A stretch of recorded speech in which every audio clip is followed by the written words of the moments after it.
In the quiet chapters of old age, when it feels like there's hardly anyone left standing by your side, here's what you can do to keep moving forward with grace and purpose. Hello everyone, and a very warm welcome back to Cheating Truth Lab. Even when loss and loneliness try to settle in during the later years. This is the touching journey of Mark Thompson, from the moment of retirement and the heartbreaking loss of his beloved wife, to the growing distance. From his adult children, Mark's experiences show us just how much inner resilience, emotional courage. And this year I reached the age of 62. For nearly half my life before retirement, I had worked steadily at a public service agency right here in the United States. Then, when our department went through a major restructuring, they offered me the option of early retirement. Thankfully, I had always lived a fairly modest life, which meant I had built up some savings I could lean on. For a short time afterward, I genuinely believed that my days ahead would be perfectly manageable and calm. Many years earlier, our family home had been alive with warmth, laughter, and constant activity. There was my wonderful wife Anne, our son Adam, and our daughter Ava. The house felt full of life back then. But slowly, as the years slipped by, that lively household began to shrink. Both of my children grew up, got married, and eventually moved away to build their own paths. Then, several years ago, my dear wife Anne passed away following a long and difficult illness. I sat by myself on the old living room sofa. The heavy silence of the empty house seemed to sink deep into my bones, and without warning, a powerful wave of loneliness washed over me. That was exactly when my phone suddenly rang. It was Adam. He sounded hurried and a little distracted, as though he had been planning to call for several days, but only now found a spare moment. "Hey Dad, are you home alone again tonight? I really wanted to drop by with Kate, but something urgent came up at work, so I don't think we'll be able to make it this time." A sharp pang of disappointment hit me, yet I tried my best to understand and stay positive. After all, Adam had his own demanding career, a young family to care for, and plenty of responsibilities pulling him in every direction. I didn't want to add any extra weight to his shoulders, so I simply replied, "It's completely fine, son. Don't worry about me at all. I'm doing okay here on my own." But the moment the call ended, I let out a long, heavy sigh. Deep inside, I couldn't shake the feeling that the rest of the world was continuing to spin forward. Well, I remained stuck in place. There had once been a time when I had a job waiting for me every single morning and a family that relied on my presence. Now, in this early stage of retirement, I was left mostly with my own thoughts for company. My wife was no longer here, and my children were busy creating their futures far away. The emptiness inside the house kept growing until it felt almost solid, something I could almost reach out and touch. The very next day, my kind neighbor Mr. Lewis stopped by for a visit. He's around the same age as me, a genuinely friendly man who has always been pleasant company over the years. As we sat chatting casually, he looked at me and asked, "Mark, there's nobody else living here with you these days, right?" I simply nodded without saying much. He let out a soft sigh and continued, "I'm in pretty much the same situation myself. My wife passed on some time ago, and my children have their own hectic schedules now. I understand exactly what this creeping loneliness feels like." Hearing those words felt like someone pressing gently on an old bruise. It hurt more than I wanted to admit, but at the same time, it brought a strange sense of validation. We weren't suffering in isolation. So many older adults across the country were quietly facing this same kind of emotional struggle. Then Mr. Lewis looked me straight in the eye and said something that stayed with me for many days afterward. "We've reached a stage in life where we really have to start thinking ahead. If the time ever comes when it's truly just you, alone in this big house, what exactly will you do?" Those simple yet powerful words lodged themselves in my mind like small thorns that refused to let go. I started imagining all kinds of scenarios. where I might end up completely by myself, with no one nearby to talk to or to help if I suddenly became ill or needed support. How would I handle daily life then? This question echoed through my thoughts during both day and night for quite a while. Not long after that conversation, my daughter Ava came for a short visit, bringing along my sweet little granddaughter. I had even prepared some of Ava's favorite childhood dishes, hoping we could enjoy a nice relaxed time together. But right as she walked through the door, she said, "Dad, I only have a little bit of time today. I still need to pick up Ryan later, and work has been incredibly busy lately." I could clearly see the stress and worry lines etched across her face. She was juggling so much. All I could manage to say was, "That's perfectly fine, honey. I'm doing all right." Standing by the window afterward, I watched their car disappear down the street, and a deep hollow feeling settled over me once more. That same night, as I lay awake in bed staring at the ceiling, my mind kept drifting back to Mr. Lewis's advice about planning ahead for a life lived mostly alone. I realized I couldn't simply drift through the days like this anymore. I needed some kind of real plan. A few days later, I invited Mr. Lewis to join me for a peaceful stroll through the local park. We eventually sat down on a quiet bench, watching people of all ages walk by. Turning to him, I shared, "I've been thinking deeply about what you mentioned the other day. If we truly do end up spending our old age mostly alone, how exactly are we supposed to manage it?" He nodded thoughtfully and replied that he had been considering the same thing. "There are several practical steps we should prepare for," he said. "First and foremost, we need to get our finances in solid order. We have to make sure we have enough savings set aside to comfortably cover our own needs, monthly bills, groceries, unexpected medical expenses, so we're never caught completely off guard when challenges arise." I agreed with him completely. Money may not be able to purchase true happiness, but without a secure foundation for the basics, growing old while living alone can quickly become an overwhelming and painful burden. So over the following days, I carefully reviewed all my financial details, estimated future costs, and thought seriously about potential health-related expenses down the road. Thorough planning suddenly felt essential. Mr. Lewis went on to add, "We also can't depend on our children forever. They have full lives of their own, and sometimes they live too far away to rush over at a moment's notice. That's why we must stay as active and engaged as possible through regular exercise, joining group activities, and making sure we don't shut ourselves away inside the house all the time." It hit me then that, after retiring, I had unintentionally built walls around myself. I spent too many hours watching television, staring at empty walls, and rarely stepping beyond my front door.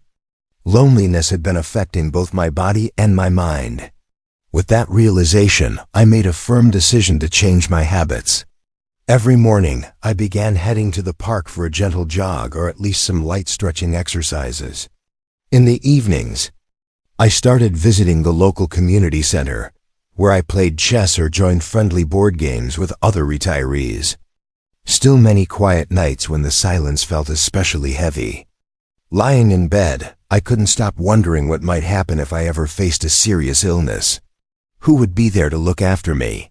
Those anxious thoughts often kept me awake until, one day, a new possibility gently entered my mind, the idea of finding a companion to share my later years with. At first, the thought made me feel quite conflicted. My wife Anne had only been gone for a few years, and I worried that moving forward in this way might somehow betray her memory.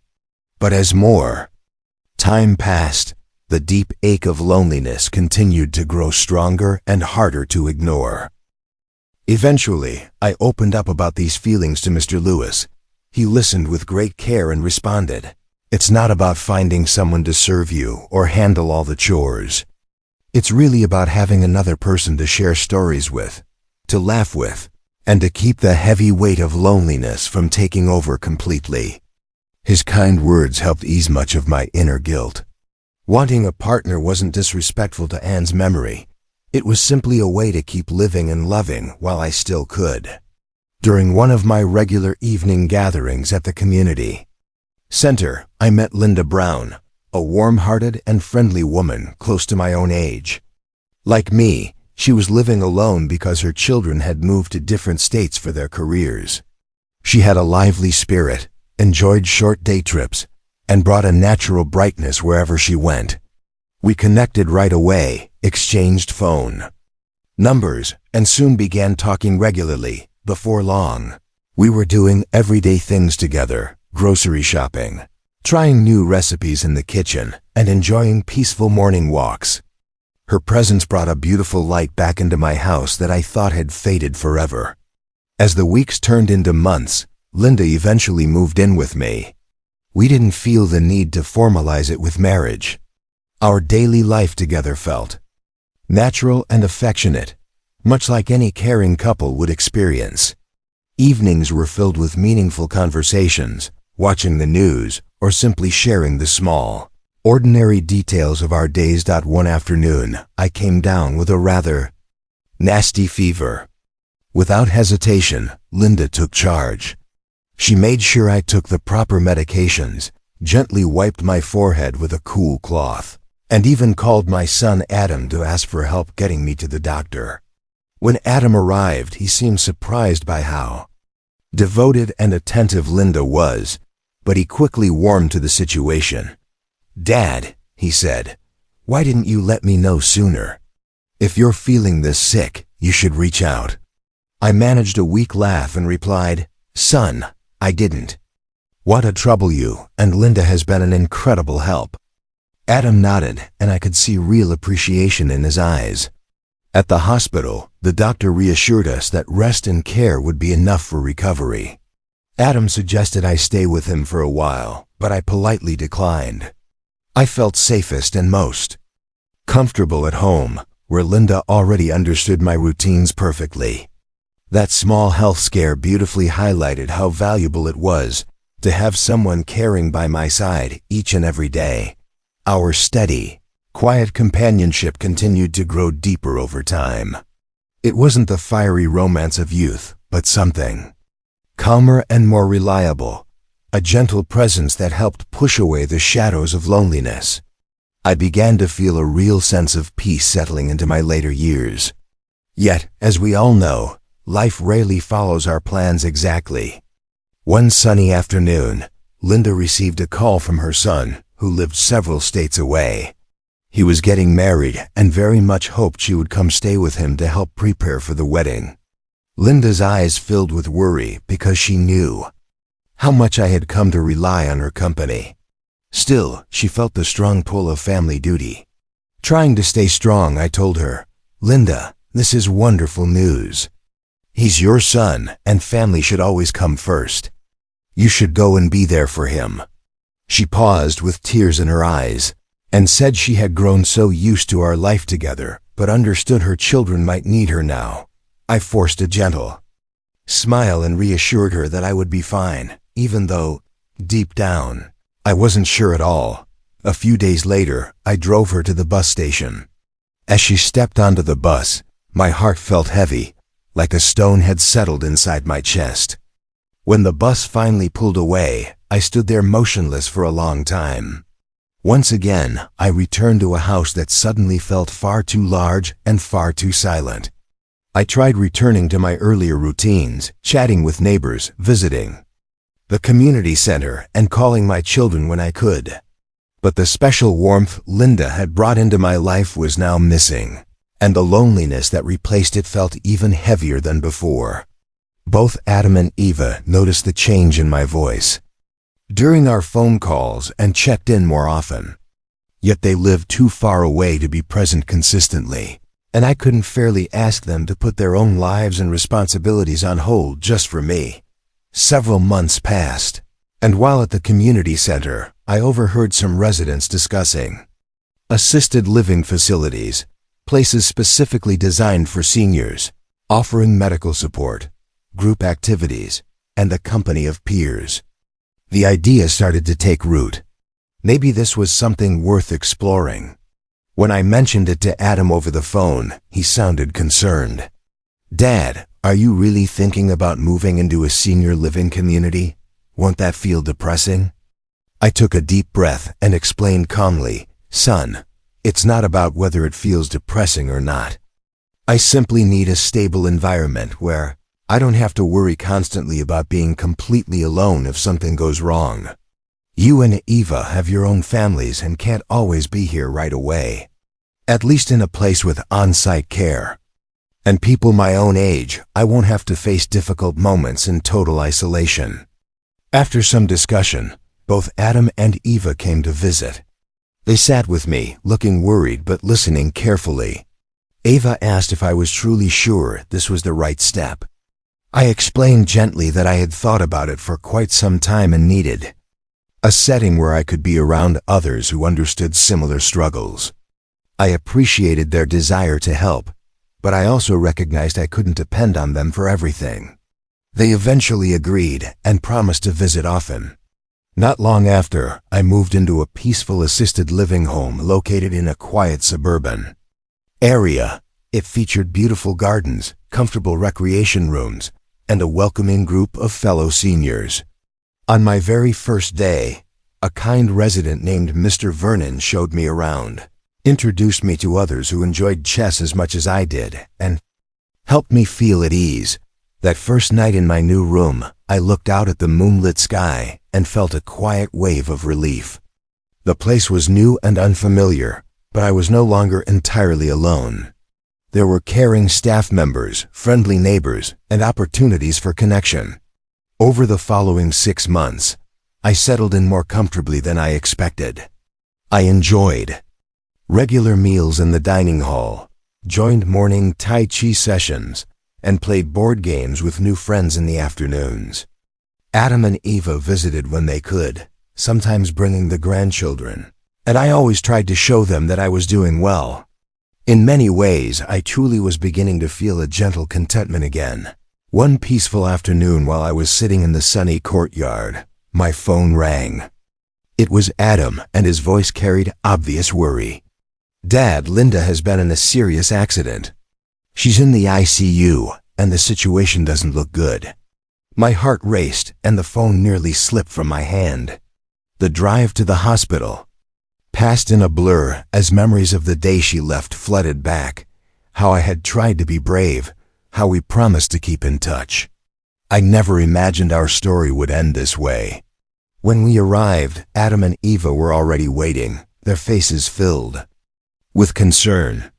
The doctor eventually came out with a heavy expression and explained that Linda's injuries were severe, complicated further by her age. "I'm so sorry," he said softly. "You should prepare yourselves." The pain that followed was crushing. I sat by Linda's bedside, holding her hand, whispering memories of the golden years we had hoped to share. In her final moments, she managed to speak faintly, "Mark, live well." Then she was gone. The heartbreak felt overwhelming, as though part of my defense against loneliness had been taken away. The weeks afterward were difficult and blurry. I returned to the assisted living home, where friends tried to offer comfort, and my children visited more frequently. The numbness was hard to shake, but slowly, something began to shift inside me. One day, I saw a new resident who looked anxious and lost, much like I had been at the beginning. I approached him kindly and suggested a walk around the courtyard. That small gesture reminded me that even in loneliness, a little human connection can make a big difference. As time continued, gratitude for the moments I shared with Linda started to balance the pain. Her warmth still lived on in my heart. I found a renewed determination to honor her by living fully. In truth, I've come to understand that old age brings both loss and important realizations. Every relationship, with family, friends, or companions found later in life, deserves to be treasured while we still have the chance. Life moves quickly in these years, but we can still fill our days with purpose, appreciation, and quiet strength. As the writer Haruki Murakami has observed, we often age in sudden bursts rather Then gradually, one day you realize youth has slipped away, and you begin choosing your words more carefully, seeking deeper understanding. You face health challenges, distance from loved ones, and moments when genuine compassion feels rare. Yet in the stillness, you can also discover peace by accepting yourself fully. Your worth no longer depends on constant approval from others. Humility brings calm. Love takes on new, gentler forms. You learn to balance hope with realism and to value the memories that shaped you. Above all, you come to see that the one person who will always be with you is yourself. So if you ever find yourself facing older age with fewer people around, remember you have options. And remain open to companionship that might bring light even for a short while. Place yourself in supportive environments when needed, whether that's assisted living, time with family, or close friends. There is no single correct way to grow older. Choose the path that offers you the greatest comfort, dignity, and connection in your remaining years. And on those quiet nights when missing loved ones aches deeply, remind yourself that you still carry their love and lessons in your heart. Those shared times were real and precious, and nothing can ever take them away. Thank you so much for watching and for your continued support of Cheating Truth Lab. If Mark Thompson's story touched you or gave you something meaningful to reflect on, please take a moment to like, share, and subscribe. Don't forget to tap the notification bell so you'll be the first to know when new videos arrive. Take good care of yourselves. Cherish every relationship while you can, and I look forward to seeing you in the next video.